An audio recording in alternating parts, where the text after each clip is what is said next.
I exhaled sharply as I lowered the revolver from my temple. Today marks the 5th anniversary of Nadia's disappearance. Hard to believe it's been that long. We had so much time left, so much life to live together. But that all came to a screeching halt half a decade ago, on the day we found those stairs. Without her, I have no purpose. I've got no family, no friends, no one to keep me tethered to this world. So, every year on the night that Nadia went missing, I stumble out to the spot that it happened with my 6-shooter in hand, halfway drowned in a handle of vodka, and I let the forest decide if I'm going to live another year, or if I'm going to be reunited with her, wherever she is.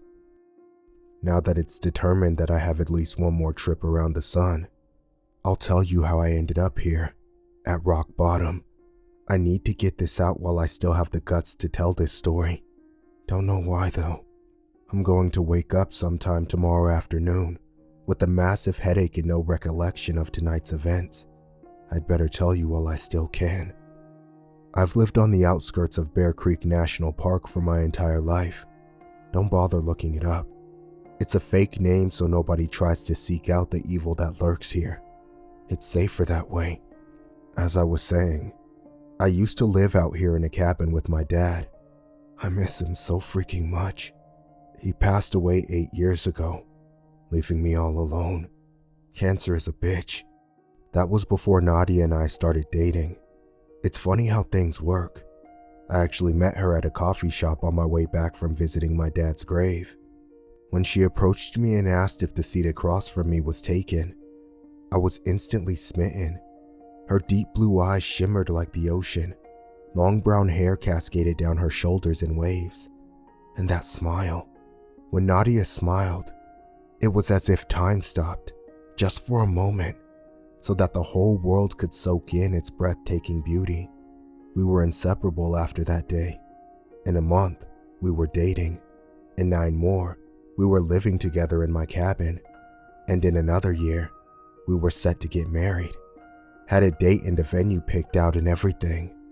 I was on cloud 9, but that was all torn away from me in an instant. God, I wish I had never taken her out there. I had my first encounter with the stairs when I was 7. Dad had always warned me never to climb them. That wasn't a problem for me though. The stairs gave off a malevolent presence. Like anyone who dared to walk up their steps would be eaten alive from fear alone. I remember it like it was yesterday. I was playing in the woods near the cabin when I saw it. A black winding set of metal stairs that stretched maybe a story. They didn't lead anywhere. They just kind of ended. All the stairs are like that. They vary in size and shape and model. But one thing they all have in common is that they don't lead anywhere. And they're never in the same place twice. They just sort of materialize. No one knows how or why.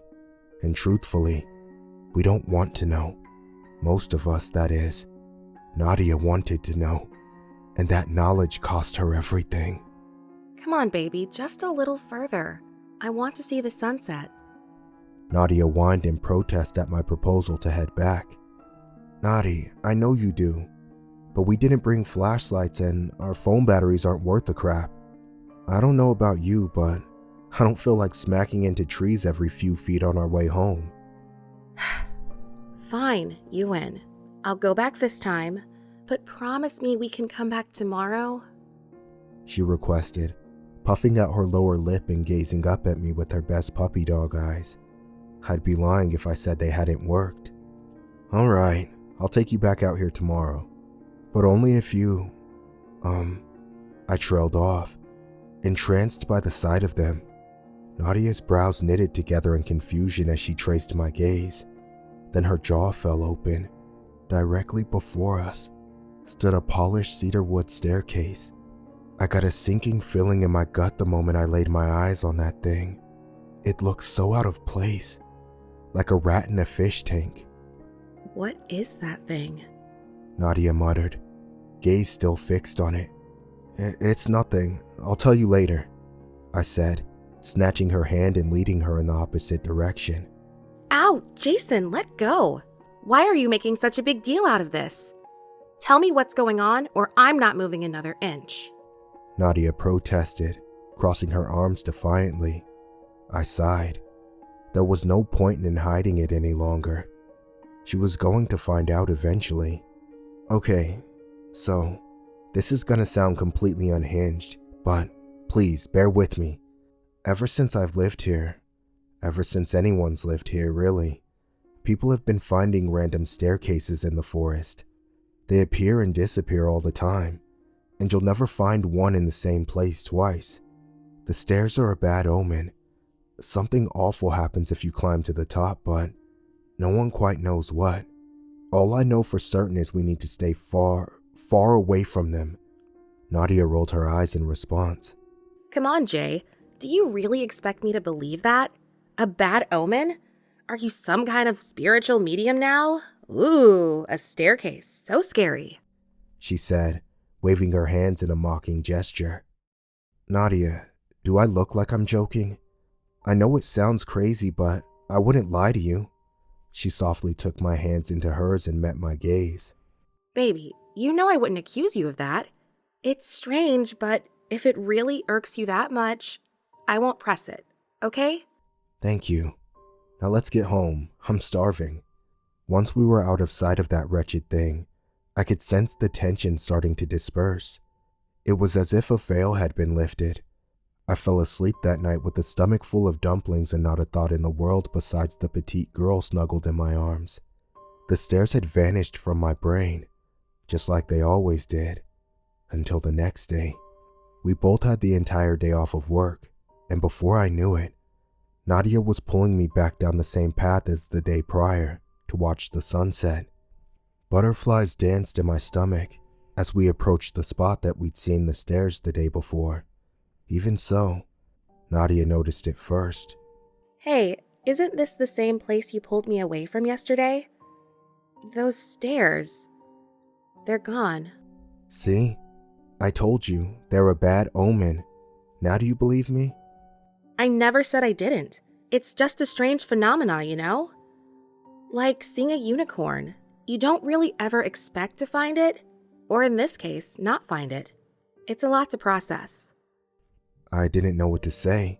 She'd hit the nail on the head with her analysis. Except the staircase were no unicorns. No, they were something far more sinister.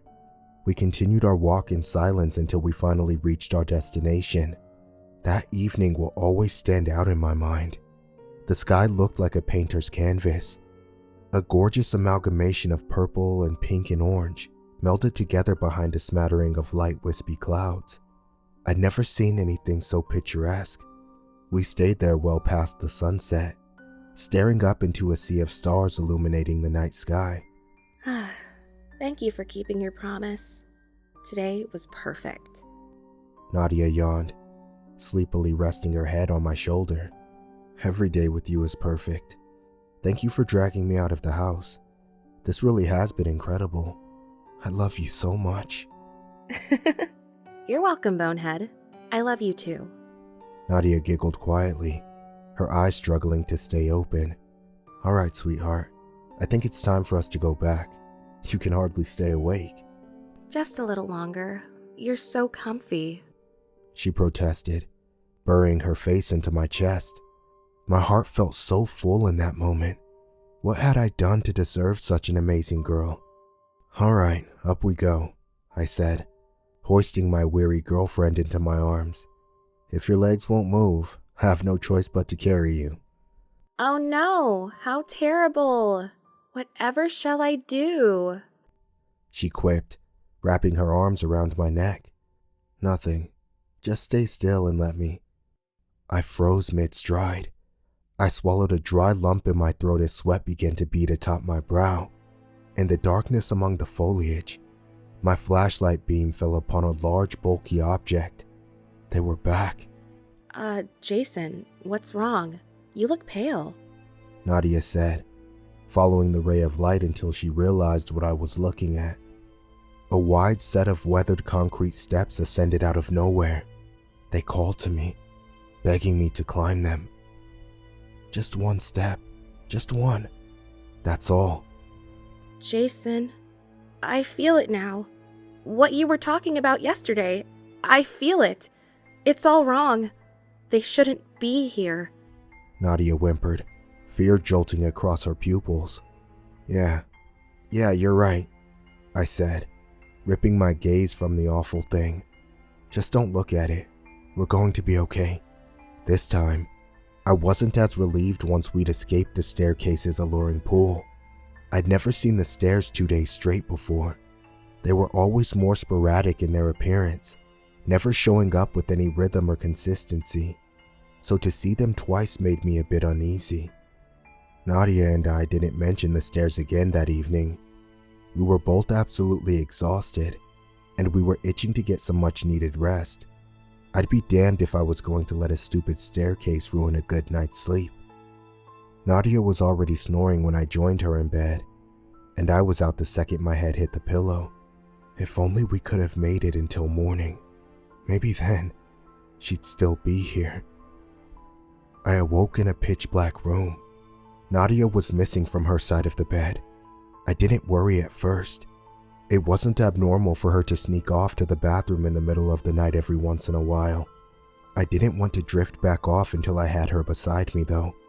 I waited and waited to no avail. Then, after what felt like an eternity, I finally called out, "Hey babe, are you coming back to bed soon?" I received no response. That was when the panic set in. Nadia would never ignore me like that. I leapt out of bed and beelined it to the bathroom. It was empty. My heart began to pound against my ribcage like a jackhammer. Sirens were blaring in my head, telling me that something was wrong, and I felt helpless to silence them. I turned the whole cabin inside out with no results. Nadia was nowhere to be found. Then, amongst all the chaos, an idea flickered in my head. Why hadn't I thought of it sooner? Nadia's phone was missing from the bedside table, but I could track her location on Find My Friends. I fumbled to unlock my own phone and open the app. I had to know that she was okay. I loaded up the app and located Nadia's icon. She was close. The app said that she was only a few hundred feet from the cabin. I threw on a pair of shorts and darted out into the frigid night air. I raced, barefoot across the leaves and rocks and acorns. I didn't have time to grab shoes. Right then, I didn't care if my feet were torn to ribbons, as long as Nadia was okay. I eventually reached the point where her phone should have been. I frantically called it, praying that she would pick up this time. I saw something illuminate amongst the leaves, and not far behind it, I found who I was searching for. But instead of being overcome with joy upon finding the love of my life, my blood turned to ice. Nadia's face was partially illuminated by the moonlight trickling through the canopy. She was gazing down at me with tears streaming down her cheeks. Below her feet sat a staircase. This time, it was ornate. White glossy marble stairs gleamed even in the darkness, topped off with a pristine red carpet. The stairs looked as if they led straight to heaven itself, and that terrified me. Dread crashed over me like a tidal wave as we stared at each other. I wanted to move. I wanted to sprint to her and sweep her off those godforsaken things. But I couldn't. I was rooted in place, forced to watch as the girl of my dreams ascended the final step. Jason, please. I don't want to go. I love you. I want to stay with you forever. I had to know. I could feel them calling to me.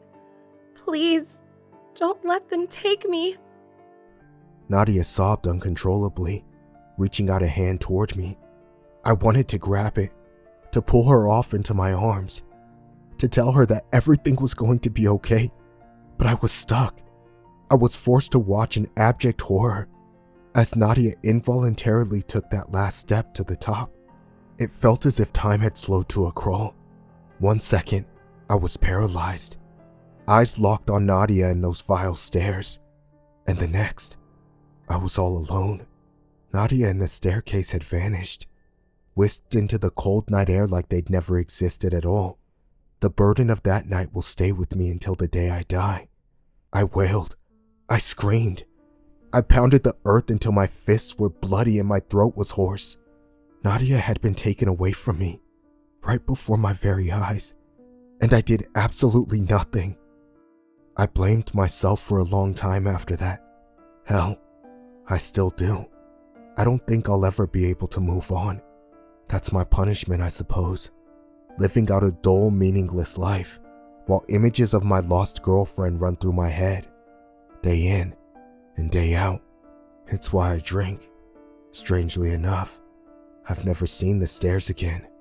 They're really the only reason that I'm still here.